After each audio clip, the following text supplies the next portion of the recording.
Vos gyvybės nekainavusią ir Formulės 1 pasaulio čempionato sezoną užbaigusią avariją Felipe Massa patyrė kiek daugiau nei prieš savaitę. Vengrijos Grand Prix kvalifikacinių varžybų metu į Brazilo galvą pataikė nuo jo tautiečio Rubenso Barrichello bolido atšokusi beveik kilogramą sverianti spyruoklė. 200 km/h greičiu skriejęs Massos Ferraris tapo nevaldomas ir rėžėsi į apsauginę padangų sieną. Lenktynininkas buvo skubiai išgabentas į Budapešto ligoninę, kur jam atlikta galvos operacija.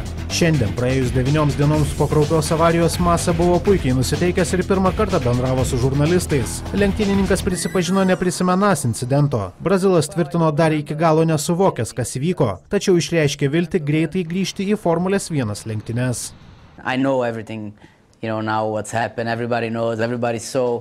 Taip, aš žinau, kas atsitiko. Visi tai žino, nes visi tai matė. Tačiau iš tiesų man sunku paaiškinti, kas įvyko. Žinote, tai sudėtinga. Vis dėlto manau, kad šiuo metu esu labai laimingas. Mano pozicijos yra tvirtos, turiu puikius šansus greitai išgyti ir grįžti į Formulę 1. Kiek tai užtruks, pamatysim. Tačiau aš tikiuosi, kad daug laiko neprireiks.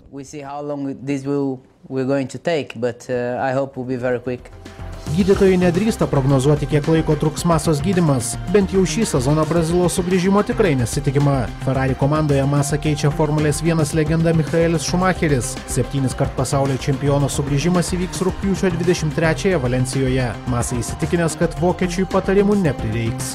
First of all, I raced with Michael. Michael gave me a lot of good advice. Jūs žinote, kad aš važiavau su Michaeliu ir iš jo mokiausi.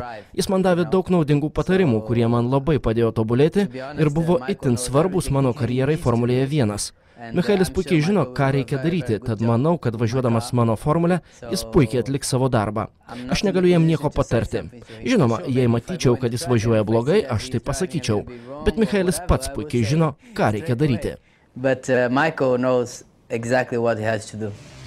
Iš Budapešto ligoninės išleistas Felipe Massa išvyko į San Paulą. Reabilitaciją Brazilas tęs tėvynėje.